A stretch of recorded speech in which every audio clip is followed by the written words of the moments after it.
राजगंज के विधायक विजय शंकर दुबे ने दाऊदपुर थाना क्षेत्र के बंगरा गांव निवासी चंदन राम के दरवाजे पर पहुंचकर मृतक की पत्नी सोना देवी को बिहार सरकार के आपदा राहत कोष द्वारा प्रदत्त 4 लाख रुपए की राशि का चेक प्रदान किया है। आपको बताते चले कि विगत 18 जून 2023 को करंट लगने की उसके पति चंदन राम की मौत हो गई थी। श्री दुबे ने मौके पर मौजूद बनियापड़ थाना क्षेत्र के बनाफर गांव निवासी जंग बहादुर राम को भी 4 लाख रुपए का चेक प्रदान किया। मालूम होता है कि 29 अगस्त 2023 को सांप के काटने से उनकी पत्नी छठो देवी की मौत हो गई। श्री दुबे ने बताया कि सर्वदर्श से होने वाली मौतों के मामले में भी सरकार ने 4 लाख रुपए देने का प्रावधान किया है। उन्होंने कहा कि सरकार की राशि पर आपदा पीड़ितों का पहला अधिकार है। मौके पर सत्यम दुबे, राजद के प्रखंड अध्यक्ष गुड्डू कुशवाहा, पूर्व प्रमुख अनिल कुमार पांडे, युगल किशोर दुबे, उमाशंकर ओझा, जागर सिंह, हरीश तिवारी, उमाशंकर सिंह, हुकुम सिंह, नीलेश कुमार सिंह तथा मिथिलेश कुमार सिंह समेत दर्जनों ग्रामीण मौजूद रहे। उनकी बेटी डूब गई नदी में, लोग छान करके ले आए हैं, तो इसीलिए लोग रो रहे हैं और लोग जुमा हुए पड़ोसी लोग। तो मैं भी गया, मैंने कहा कि देखो अब फेंकना नहीं है, जो होना था सो हो गया, बच्ची तो चली गई। इसको मैं बुलाता हूँ माझी थाने को, और आपको पैसा नहीं है तो थाना की गाड़ी जाएगी इस बच्ची का पोस्टमार्टम कराने। अब मैं उस वक्त माझी थाना के दरोगा जी आए, मैंने कहा बड़ा बाबू गाड़ी पर आप, सरकारी गाड़ी पर आप चढ़ते हैं, आज ये लड़की चढ़ेगी और आप पोस्टमार्टम कराने के लिए ये जीप दे दीजिए, इसी से इसका पोस्टमार्टम होगा, इसको उठवाइए। स्टेट का लॉस हो जाता है। यही तो संविधान की ताकत है, संविधान ने दिया है, प्रोविजन किया है, जिसको कोई पूछने वाला नहीं। स्टेट पूछेगा, राज्य पूछेगा, व्यवस्था पूछेगी, मुखिया को पूछना है, एमएलए को पूछना है, थानेदार को पूछना है, कानून जानना चाहिए। दरोगा जी ने कहा कि ठीक है सर, लदवा दीजिए।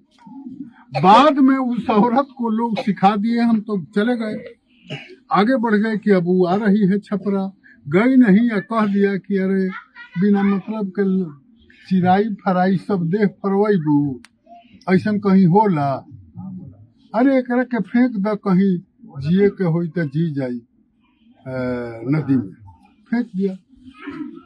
अब अंजाम हुआ, संजोग से डुमरी गांव में 9 घटना घटी, 36 लाख रुपया वहां हम लोग बांटे, गांव में दिए चेक। तो जब जाए तो औरत खड़ी होकर के रोती रही है, कही कि बाबा हमार ना हुई, अब गलती हो गई, माफ करी।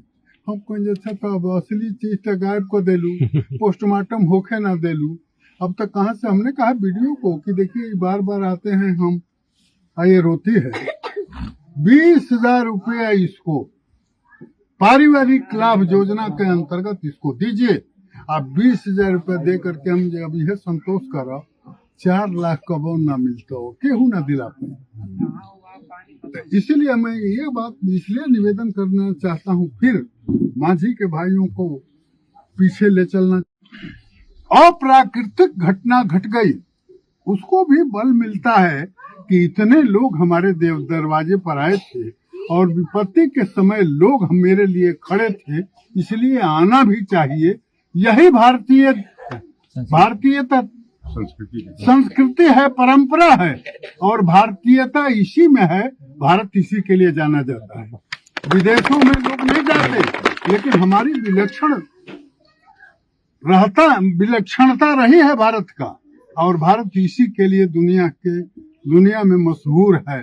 उदारता के लिए, विश्व बंधुत्व के लिए, दूसरे के दुख में दुखी होना और सुख में सुखी होने का काम भारतवासी ही करते हैं, दूसरे लोग नहीं करते हैं। इसलिए दोनों परिवार को नए साल की शुभकामना 2025 को।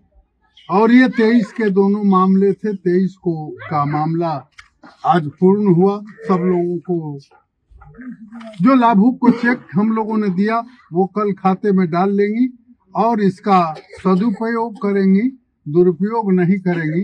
सरकारी धनराशि का अपने लोगों को परिवार को खड़ा करने में इसको लगाइएगा।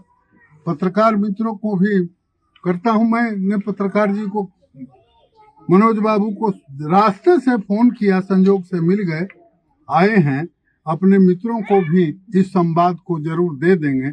और इसको प्रचारित करना इसलिए भी जरूरी है कि अभी बहुत सारे लोग, घटना घट जाती है और नहीं जानने के कारण कानून मामला को छोड़ देते हैं यूं ही।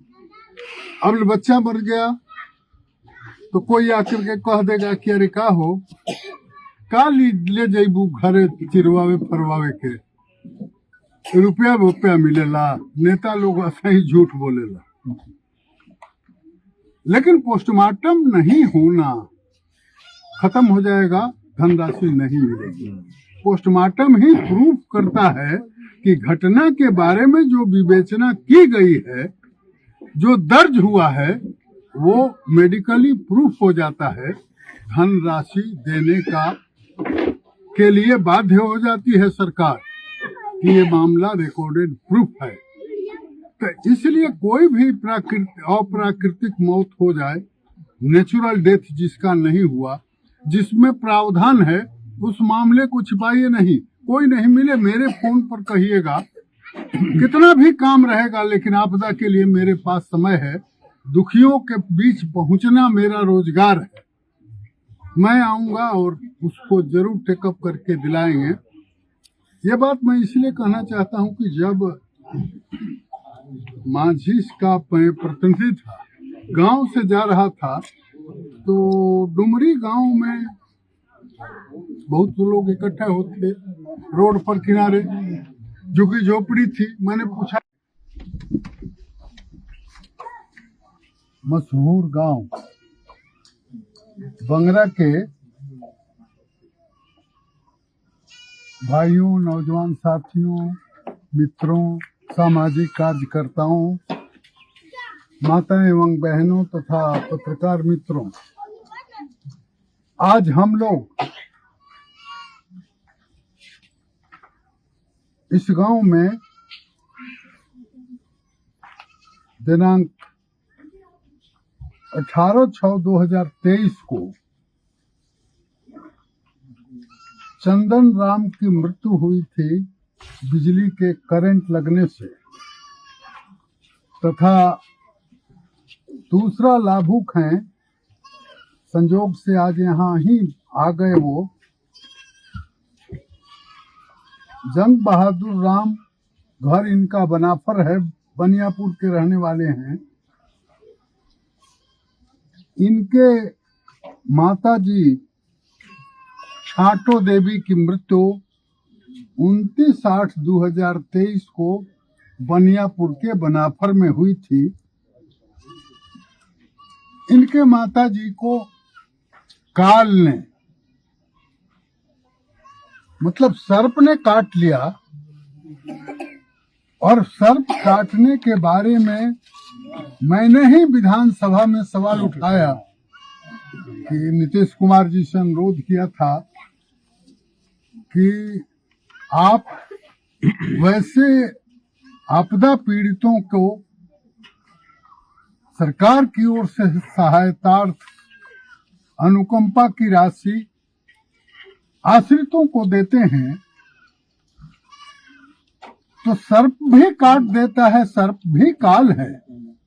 उस मृत्यु को भी असामयिक मृत्यु में जोड़ करके उनके परिजन को भी 4 लाख रुपए देने की सरकार घोषणा करे। और आपदा का जब बहस चल रहा था तो मैं उसमें हस्तक्षेप करते हुए भाग लेकर के मुख्यमंत्री बैठे हुए थे। मैंने कहा कि सर्प काल किसी को डस लेता है तो आदमी सर्प बुला के डसवा नहीं लेता है, बल्कि वो डस देता है। वो भी मृत्यु, अकाल मृत्यु होती है, नेचुरल डेथ, प्राकृतिक मौत नहीं कहा जा सकता है। काल का डसने से वो मृत्यु होती है, इसमें उसमें 4 लाख की प्रावधान किया जाए। सब लोग जानते नहीं, सरकार की घोषणा भी हो गई, नियमबद्ध भी हो गया, लेकिन मुझे इम्प्लीमेंट करने का मौका मिला जब ये हमारे पास पहुंचे। हमारे उधर के कार्यकर्ता किधर गए? नागेंद्र यादव जी ले करके इनको, ये हमारे कार्यकर्ता, जब मैं माझी में था तो नागेंद्र जी बनियापुर का 3 पंचायत माझी में शामिल है। तो नागेंद्र जी इनको लेकर के आए और बताया कि ऐसे ऐसे घटना घट गई थी। इनकी माँ छाटो देवी की मृत्यु 29/8/23 को हो गई थी, जिनको सर्प काट लिया। ये मामला संचिका में इधर से उधर घूमता रहा, आज तक भुगतान नहीं हुआ। वो हमको बताए, मैंने सब कागज ले लिया। हमने इन लोगों को विदा किया पटना से, कहा जाइए घर बैठिए और मैं इस पर कार्रवाई कराता हूँ। संचिका आगे बढ़ी तो बीच में फिर सरकार ने एक अमेंडमेंट उसमें किया कि अकाल मृत्यु ऐसे समय में हुई हो जब बाढ़ आया हो और तब सर्प डसा हुआ हो। तो हमने कहा कि ये तो घटना घट गई, तो उस वक्त ऐसा प्रावधान नहीं था। उस वक्त था कि सर्प डसेगा और अकाल मृत्यु होगी तो 4 लाख रुपया मिलेगा। इसीलिए इसको आगे बढ़ाइए, इसको रोकिए नहीं। मैं जिला प्रशासन छपरा, आप लोग छपरा जिला में आते हैं, तो जिला प्रशासन छपरा से और खास करके जिला के कलेक्टर को, जो प्रशासन का चेयरमैन होता है, उसको हमने कहा कि कलेक्टर साहब, ये विधवा के परिवार के, ये तो दलित है, दलित लोग आशा करके बैठे और